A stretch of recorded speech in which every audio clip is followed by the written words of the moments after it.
Hello అండి, ఎలా ఉన్నారు? అందరూ బాగున్నారా? మేమైతే చాలా బాగున్నాం. ఈరోజు రెసిపీ వచ్చేసి ఉప్మా అండి. అబ్బా, ఉప్మా నబ్బూరు అంటారండి చాలామంది, కానీ టేస్టీగా చేసుకుంటే చాలా బాగుంటుంది. అందులో కావాల్సినవన్నీ ఇవేనండి: ఉల్లిపాయలు, బంగాళదుంప, టమాటా, క్యారెట్, కరివేపాకు, కొంచెం అల్లం తురుము, పచ్చిమిర్చి, మెయిన్ వచ్చేసి కొత్తిమీర అండి. ఇప్పుడు ఎలా చేయాలో మీకు చూపిస్తాను. స్టవ్ వెలిగించి ఇలాంటి కళాయి ఒకటి పెట్టుకుందామండి. మనం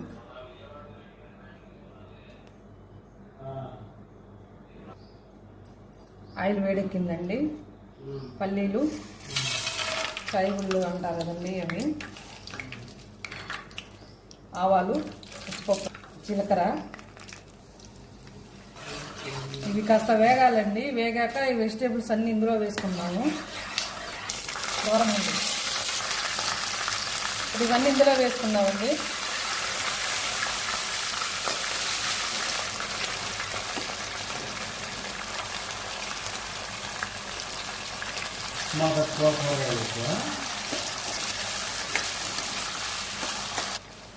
కొంచెం సాల్ట్ వేసుకున్నామండి, తొందరగా మగ్గిపోతాయి. అవి బాగా వేగిపోయి ఎసురు పోసుకున్నానండి. ఈ మధ్యలో నేను వీడియో తీయలేదు, కొంచెం డిస్టర్బెన్స్గా ఉండి తీయలేదండి.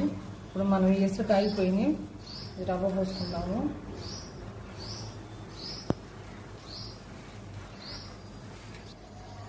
లాస్ట్ ఫైనల్ వచ్చేసి కొత్తిమీర అండి. ఇది వేసుకొని మూత పెట్టుకొని 5 నిమిషాలు మగ్గిచ్చేసి అప్పుడు వేడి వేడి ఉప్మాలో పంచదార వేసుకొని తింటే బాగుంటుందండి.